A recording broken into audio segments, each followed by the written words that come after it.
Hey, what's up guys? Hobo here, and today I have a very special update video. The 1.4.2 update came out, the long-awaited huge update. It's tons of stuff. I'm once again on my test world to show off the stuff that was included, and the 1.4.2 update is also known as the spooky or pretty scary update or something like that, if you may have heard that. So let's just get right into it. Um, There's lots of things to include, so I kind of set up myself a little alleyway to show off some of the major stuff. Obviously, I can't show off a lot of things like bug fixes, and the list is so long I probably can't include everything, but I tried to cover a lot of the main things. So I'm going to start on the right here, and we'll kind of circle back. So one of the major updates they included was this item, otherwise known as the beacon, and it's an end game item that is crafted with some rarer materials, or just a rare material that you get from uh, defeating a new boss, which I will get to later. And when you place this beacon on any sort of pyramid, it emits a light beam upwards. It also has to be exposed to sky and everything, but it emits a light beam, as you can see. And it, depending on what the blocks are made out of and depending on what you put into it and other variables, it emits a effect that can benefit you. So depending on the size of it, depending on what's made out of the pyramid, depending on what you set it to, it emits different effects. So you can see in here, uh, there's a tree of powers that you can activate, depending on how big it is. And there's also a secondary power, and you can also stuff a material in there, and blah blah blah. But this one is made out of iron, and it really doesn't matter what you make it of. I think you can alternate rows, but the bigger and more consistent the material, the stronger the effect is. So this one has an AoE, like the effect area of effect, of 37 blocks in all directions, and it is a 3x3 base. This one is a 5x5 base, moving upwards, of course, and it has an AoE of 51 blocks. This one is 7x7 and 67 blocks. And this one is the largest pyramid you can form, and it's solid diamond blocks, so if you ever made this, you are a rich man. And it has an AoE of 81 and is 9x9. So as you can see, the pyramids just increase, get bigger and bigger until they get to this. I'm fairly certain, about 99%, there is nothing bigger than this. This is the biggest pyramid you can form for the greatest effect.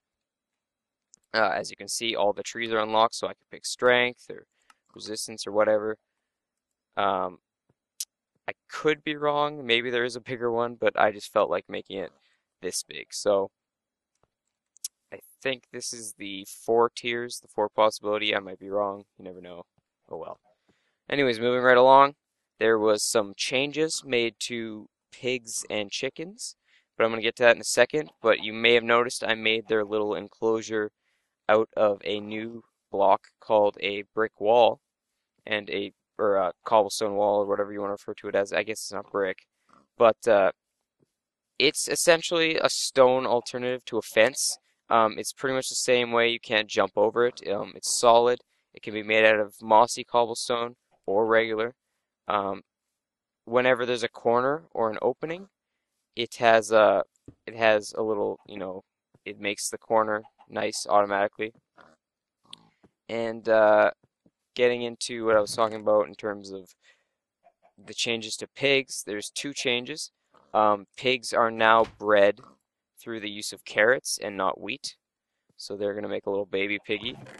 Um, they are also more useful because before you could put a pig or put a saddle on a pig and ride it around, but you couldn't really direct it. Well, now there's an item you can make by taking a carrot and a fishing rod, and the pig will follow the carrot, and as you can see, I'm kind of slowly building up speed. Eventually, it gets up to 5 meters per second, which is pretty useful. The carrot on a stick has a deteriorating, like similar to tools. You can also use it for a temporary speed boost, I think. I can't remember everything, but it's not going down because I'm on creative, but you eventually will have to replace the carrot. The fishing rod never breaks, but as you can see, I'm going pretty fast right now, and this can be pretty useful for traveling. Another thing you can do is you can also kill the pig and get your saddle back. I'm not sure if that's new. I think it's new. Before I don't think you could do that. So saddles are um, less of kind of like a keep it item because you can use it now. So that's pretty awesome. Let's stuff this stuff in there. The other change to chickens is less drastic. I believe it or not, you cannot ride chickens, but you now use seeds to make them breed. You don't use wheat. So there you go. Those changes were similar to back in the day where they made wolves uh, breed with meat.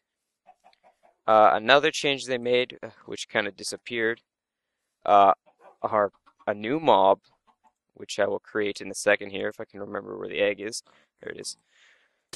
So they added a new mob, which I just made this glass enclosure so they don't just fly away, that you can find in caves and at night, and they are bats. And as far as I know, they don't attack you. I'm pretty sure they wouldn't really be able to do much damage as they're so small, but it kind of adds a whole new element to cave exploring as there's something down there with you that's not going to attack you.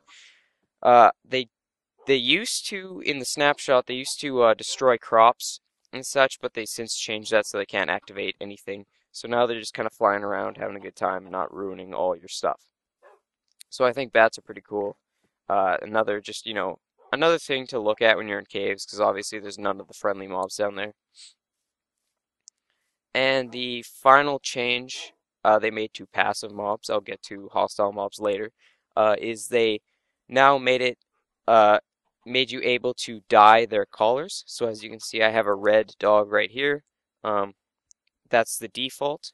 I also made a green and a blue dog, so you can kind of distinguish multiple pets if you like that, or just have a different color on your one pet, whatever.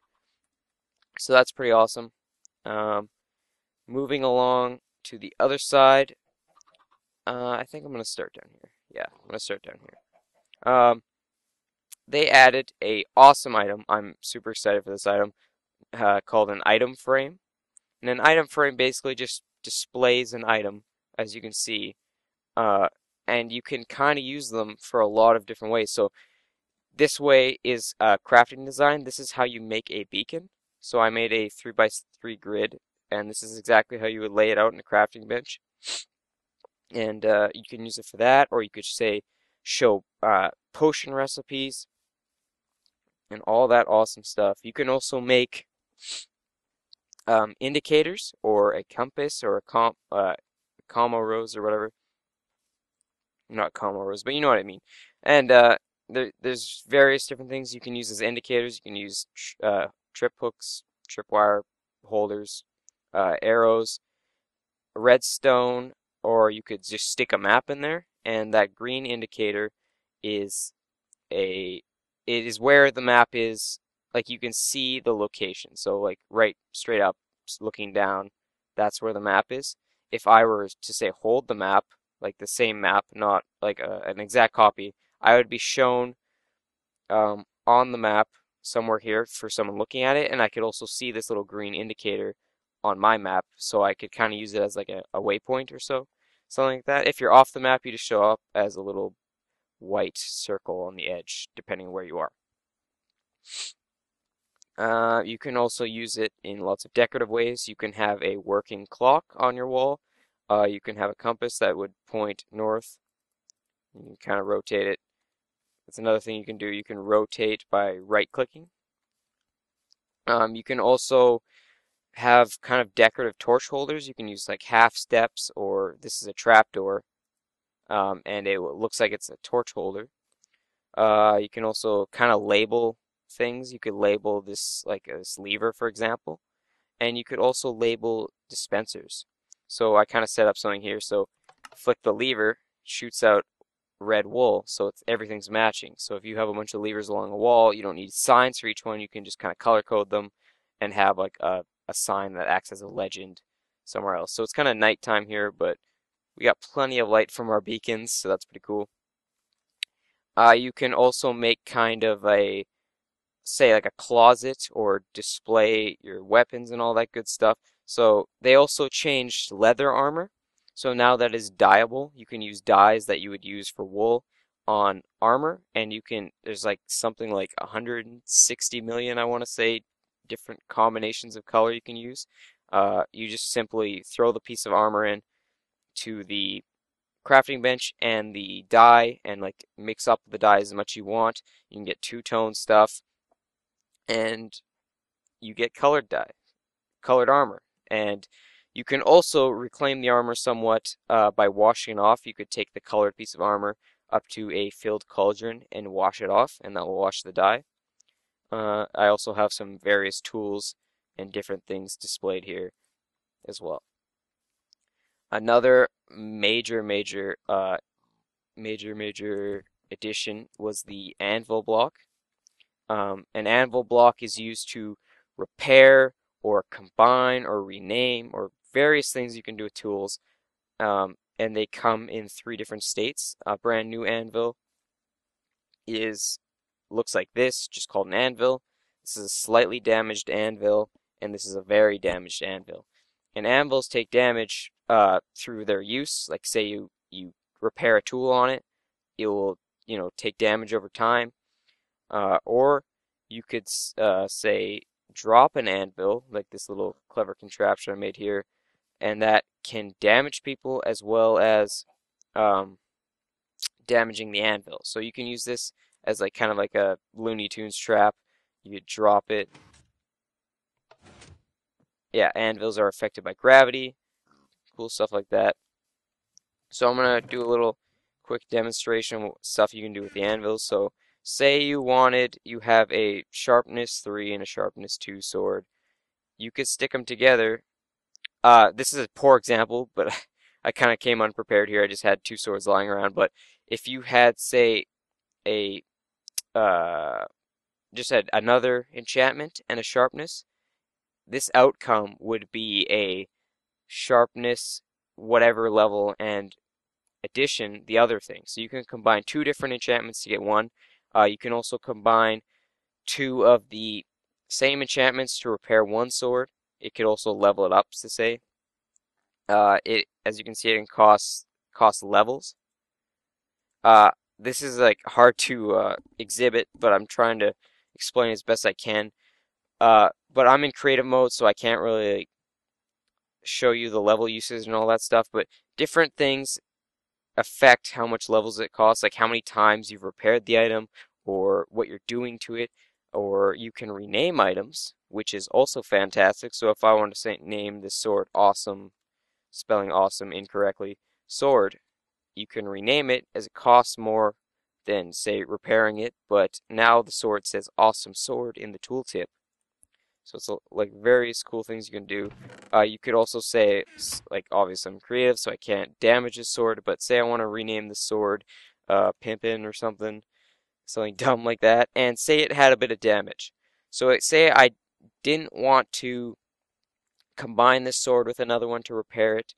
I wanted to repair just an enchanted item. Like, to repair a sword, normally you would have to take two swords and put in a crafting bench.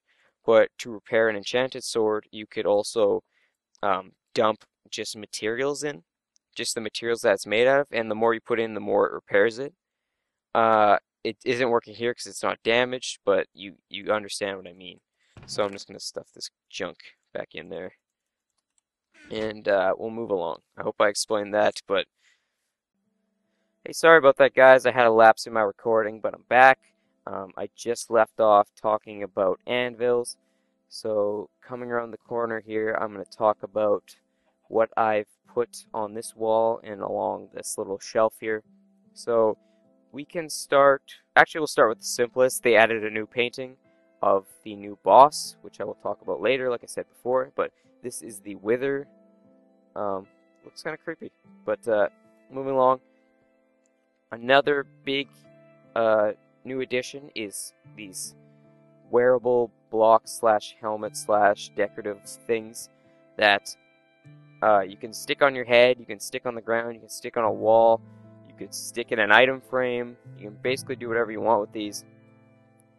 And what they're used for is, like I said before, decorative, or you could stick one on your head and you could be a wither. So obviously it doesn't work very well with my helmet, but you can basically look like a creeper and freak out your friends or whatever and creep in through their windows. And this one specifically has another use, which I will cover later, but you get these heads by killing wither skeletons, which is one of these, and they are found in the nether, and these are rare drops, so once you have a collection, you should be proud of it, I guess. This one, like I said, is used for another thing. These ones are just decorative, but we'll move along. This is another new decorative block similar to the item frames, but they're more for just like looks, I guess. They don't really serve a purpose like item frames do. They are potted plants, and they're made using clay. You can stick any form of plant into them except crops, I guess. So these are all the different saplings. This is a fern, the flowers. This is a desert dried up plant, or whatever you want to call it, and the 2 mushrooms. So they're just kind of for looks. You can stick them on your house or anywhere you want, really. This I just kind of threw here because it's a minor change, but they made it so trapdoors can be stuck on the top of a block instead of always just being on the bottom.